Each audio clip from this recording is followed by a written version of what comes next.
Hey everyone, welcome back to Gray's O-Gauge Railroad. It has been a very long time and I greatly apologize. So let me start off by saying where I've been recently. I've been doing an internship with the CEO Roundtable on Cancer, which is stationed or headquartered right here in my state of North Carolina. Now, for those of you who don't know about the CEO Roundtable on Cancer, it was started by President George H.W. Bush many years ago. I don't know the year specifically off the top of my head, and that's very sad because I am an intern for him. So, where have I been in regards to my train layout, the Rich Pacific and Southern? Well, I have not uploaded a legit layout update in a very, very long time, and that is because I'm not happy with my layout right now, the current one. So recently I've been tearing it down and being in the process of designing a whole new layout. So I'm going to show you that where my new track plan shows up right now. Okay, so this is the track plan I'm going for. It will be completely Lionel Legacy and MTH DCS equipped. So starting right here, we have two main lines. These curves are 072 as opposed to my current 036 minimum curves I have on my current layout. And I'm trying to go for a more realistic look. And I just think it would look so much better and more realistic because my buddies JD Stucks and RBP Trains have been giving me some advice of why 072 is great. I even asked a question in their live stream as to why 072 curves are so great, and they said that you can run the biggest engines such as the Big Boy, the Allegheny, many other big giant diesel or steam engines can work on a 072 and a bunch of rolling stock as well. So let's dive in and take a look at what the layout is. So you have a little yard right here. As same on this side as well. My intermodal crane I plan on putting right here. It's gonna look really, really, really good. So you have these two mainline tracks, which are completely 072 that go around in an oval and underneath a tunnel. And the orange track right here will be a top level track, and it'll be going out all the way across here. And for this section entirely right here, I plan on using two Lionel extended truss bridges. So that's going to be very nice. Right here, I have another track that does kind of like a little figure eight. I'll be able to run two trains on here. I'm thinking of my MPC Blue Comet and my post-war New York Centrals will be running on here. Another train can run right here. I'm not too sure. That might just be Lionel only. This green one will be powered by MTH DCS as well. The only tracks that will be powered by MTH DCS will be the green, the lime green, and the blue. Those will be the only two tracks powered by MTH DCS only.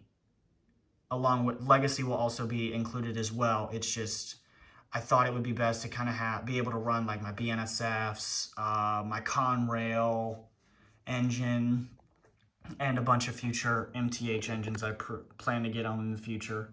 And the orange one will be Lionel only. I plan on running my Louisville and Nashville, my CSX or my Norfolk Southern up on there. Yeah, so this is the new track plan. Oh, and I forgot to mention, I plan on having a little trolley right here in the middle of my town that plans to go right here, and then like around this area as well on the top level. So let me know what you guys think in the comments. I'm actually really proud of this design. I've worked very, very hard on it. All right, so now I'm going to show you some new items that I picked up recently within the past few weeks that I'm very, very, very excited to show you. So starting off, the biggest one. Let me get it real quick. This is an MTH Premier Protosound 3 BNSF ES44 in the 25th anniversary paint scheme.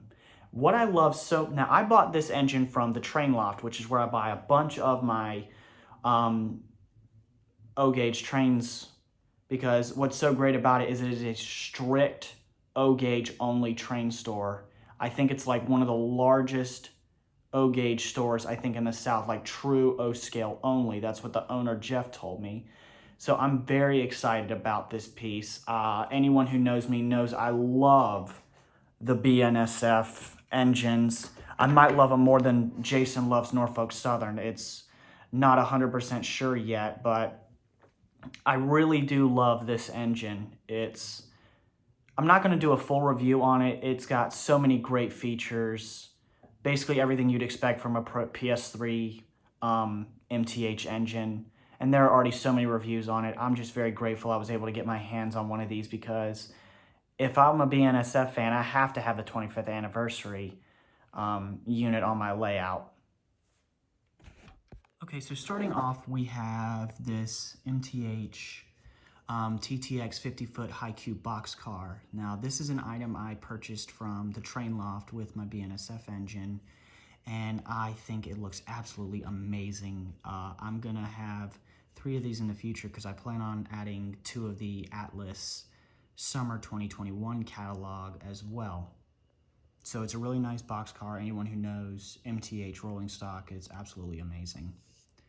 So going over here, I actually have 2 Canadian Pacific Atlas O bulkhead flat cars that I think are top-notch detail. Atlas really does make the best rolling stock. These are in the Canadian Pacific road name, and I think they look fantastic.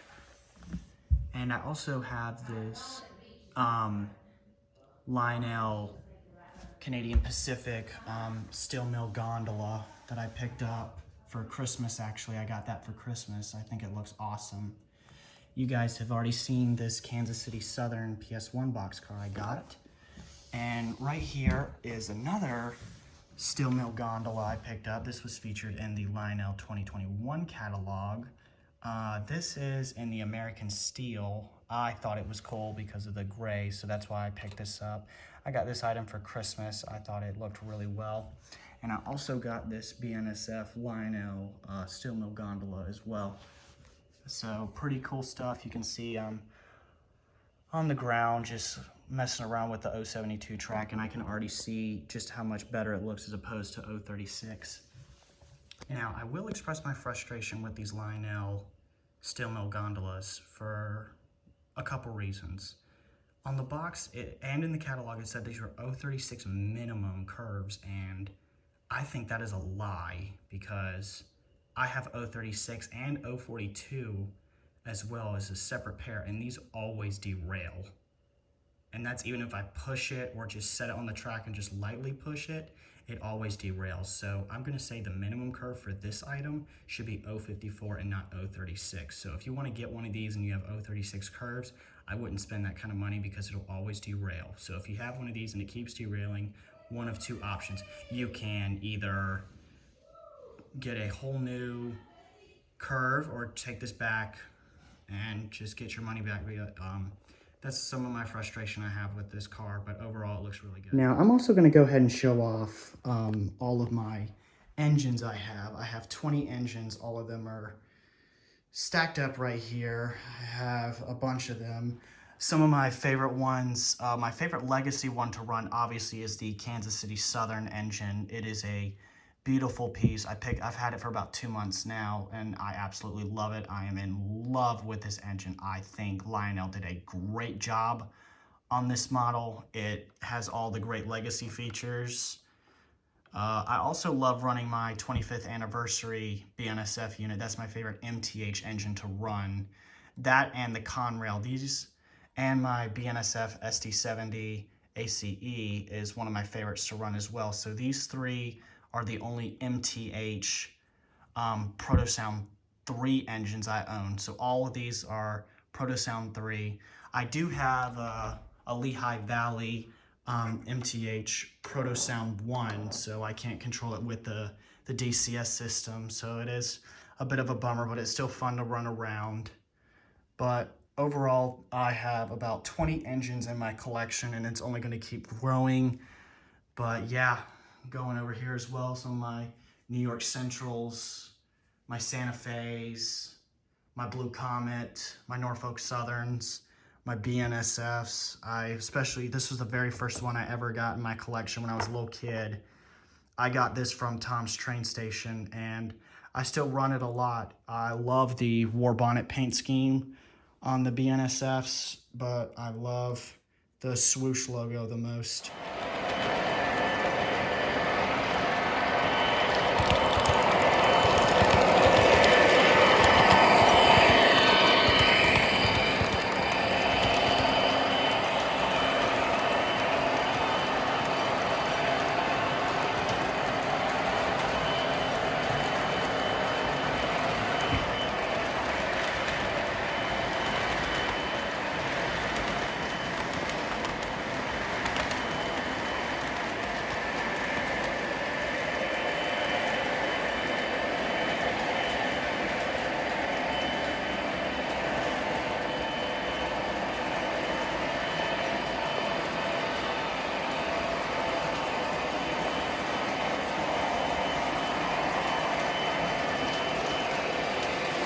Well, that about does it for this video update. I just thought it would be fair to give you all an update, obviously, because I've been off the radar for so long. I don't have any videos currently. I can't make any new videos currently right now because there's no layout to currently run it on. I'm still getting a bunch of the bench work done. So my next video will probably be when that bench work is done. It's very stressful because I'm trying to manage an internship and also another job as well and school as well. It's becoming very, very difficult to get time to go to the train room. Before I started all this, I was able to go up there every single night. Now I'm only there maybe once every week or 2 weeks. So I hope you all have a good one. Yeah, thank you guys so much for watching, and I'll see you guys next time.